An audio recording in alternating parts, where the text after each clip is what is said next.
Muy buenos días chicos, un gusto saludarlos, espero que estén súper bien. Vamos a seguir con nuestro repaso de las clases de orientación y vamos a tocar específicamente lo que es liderazgo y aspiraciones vocacionales. Para poder empezar esta clase, obviamente vamos a ir definiendo lo que es liderazgo y ya van a ser los últimos repasos que vamos a estar realizando porque seguramente en esta semana, en el transcurso de esta semana, van a estar pasando obviamente los horarios de exámenes específicamente. Entonces, vamos a definir un poquitito lo que es liderazgo y vamos a expresar de que el liderazgo es una influencia que ejerce una persona sobre otras, pero esa influencia obviamente es de forma positiva, lo que permite obviamente incentivar para que éstas trabajen en forma entusiasta, enérgica, por un objetivo en común. Obviamente la persona que ejerce el liderazgo se conoce también como líder específicamente. Y el líder es fundamental en todos los contextos, no solamente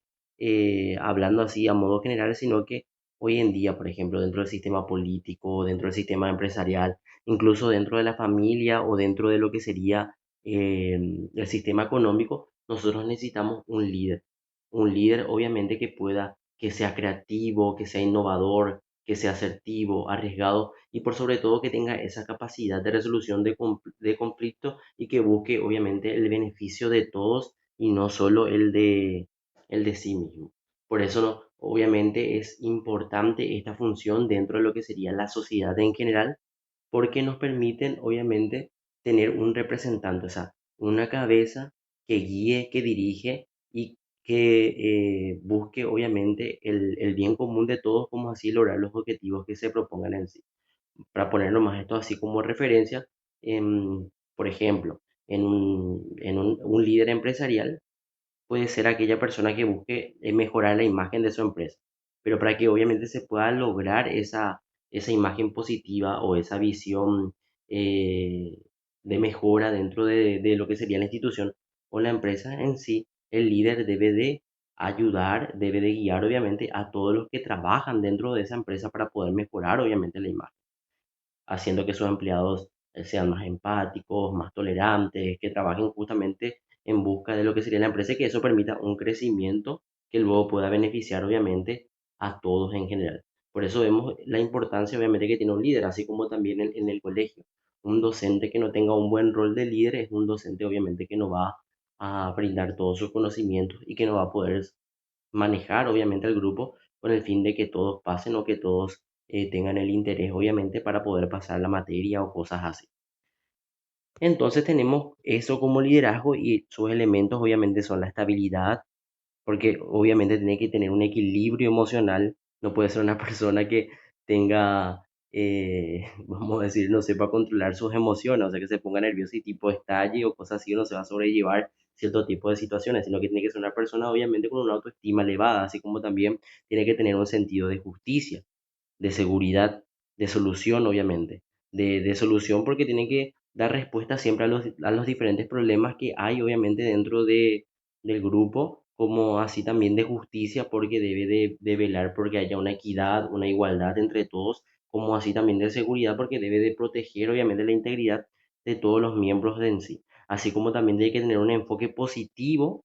y un sentido de servicio, obviamente, para todos. No centrarse directamente en sí mismo, en lograr por él, sino que hacer partícipes a todos los miembros del grupo en general y ser un líder entusiasta, obviamente, que contagie esa energía positiva que tiene para que se pueda llegar a la consecución del objetivo.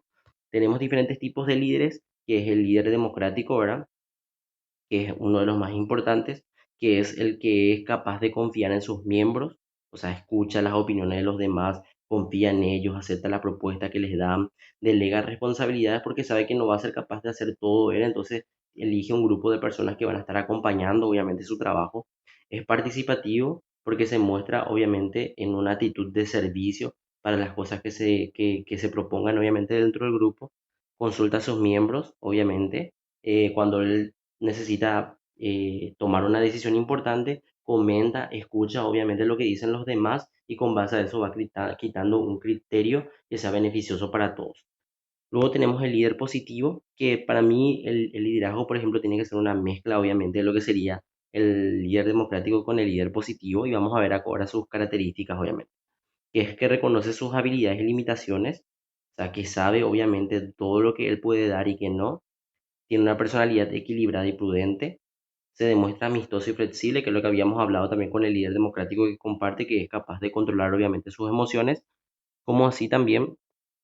impulsa a los demás a llegar a su meta. Obviamente al ser positivo, trata de que todos participen y apoya obviamente a todos los demás. El líder liberal es ya una persona que no toma decisiones acertadas porque obviamente le da la libertad a todos los miembros que hagan lo que ellos quieran o que expresen lo que ellos quieran, o sea que no hay una presión específicamente sobre el grupo, o sea que deja hacer lo que quiere su grupo en sí. No evalúa el trabajo realizado por el grupo, como así también se basa en una participación mínima del líder, lo que hace que obviamente no funcione tanto este sistema. Luego tenemos el líder autoritario, que es el que toma decisiones por sí solo, sin contar directamente con el grupo, exige una obediencia total, o sea que todos tienen que estar a su merced más o menos, y no tolera algún tipo de debilidad en sí.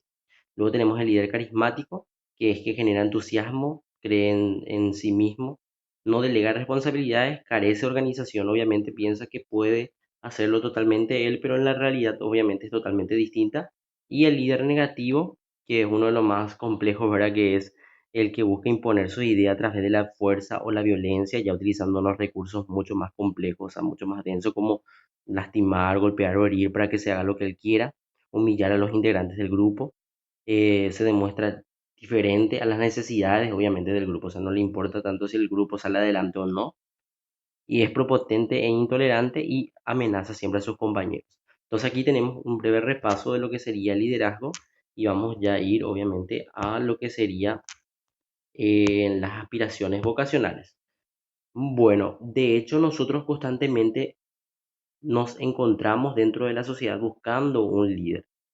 Y para llegar a que una persona sea líder en sí, y para ir cerrando esto y uniendo justamente con aspiraciones vocacionales, nosotros necesitamos personas que tengan o que cumplan esas características. Y eso es lo que se busca justamente es dentro de la educación. Y ahí aparecen las aspiraciones vocacionales, o sea, mi aspiración yo de poder obviamente brindar un recurso que sea beneficioso obviamente a la sociedad a la hora de terminar el colegio, porque ustedes van a terminar ahora su colegio, o sea, su tercer año de la media y van a salir a la sociedad y van a elegir una carrera profesional. Y esa carrera profesional no debe estar ligada directamente, o sea, está ligada a una autorrealización personal, pero así también debe de buscar, obviamente, que a través de esa carrera que ustedes siguen, ustedes van a poder brindar un aporte a las demás personas. En todo caso, si yo sigo, por ejemplo, qué sé yo, medicina, voy a estar brindando un aporte a la salud. Si sigo contabilidad, voy a estar brindando un aporte a lo económico. O sea, buscar esas características específicas, obviamente. Y yo sé que a veces las decisiones más difíciles de tomar, obviamente, son las más complejas, como elegir una carrera profesional, porque esto implica, obviamente, pensar a futuro en el trabajo que yo me voy a dedicar, en la actividad que yo voy a hacer en sí, y a veces cuesta demasiado tomar. Entonces, las aspiraciones vocacionales son importantes porque nos ayuda a nosotros a poder tener objetivos, a tener metas específicamente y sobre todo a responder a las inquietudes que nosotros tenemos sobre ciertas cuestiones. O sea, nos ayuda a ese proceso de reflexión, de poder pensar y analizar obviamente qué carrera seguir, cómo me voy a sentir con ella, si me veo trabajando con eso a futuro y cosas así. Entonces vemos que esto cumple un papel fundamental y que está presente obviamente en todos nosotros. Y de hecho ustedes seguramente en algún momento se preguntan sobre ese tipo de cosas. Por eso es importante que nosotros vayamos encaminando, que vayamos teniendo planes, obviamente como habíamos visto en proyecto de vida, para que esa meta que nosotros queremos lograr o alcanzar, o sea, esa aspiración que nosotros tenemos pueda darse obviamente de forma positiva en sí. Em, Obviamente nosotros durante toda nuestra vida vamos a tener aspiraciones porque siempre vamos a tener metas y objetivos. Y lo importante es obviamente trazar un proyecto, trazar una idea de cómo nosotros podemos alcanzar, obviamente valiéndonos de nuestras habilidades, de nuestras actitudes, de nuestros recursos en sí, obviamente, y dándonos cuenta también de cuáles son las limitaciones que nosotros tenemos específicamente como personas. Y ahí a veces también tenemos que darnos cuenta que a veces Dentro de las aspiraciones vocacionales, nosotros al elegir una carrera profesional dudamos porque hay muchos factores externos que nos limitan en cierto sentido a elegir la carrera que nosotros queremos. Nuestros padres, por ejemplo, que nos dicen qué carrera seguir, o a veces, por ejemplo, nos guiamos demasiado por lo económico o por el ingreso que debe tener esa carrera, pero nos vemos obviamente la perspectiva de cómo yo me voy a sentir siguiendo esa carrera o no. Y eso es lo que nos permite, obviamente, la aspiración vocacional. Entonces hicimos un pequeño repaso de estas clases. Espero que se haya entendido. Cualquier igual duda o consulta que tengan me pueden preguntar y con gusto le voy a estar ayudando. Un abrazo para todos y que tengan un buen inicio de jornada.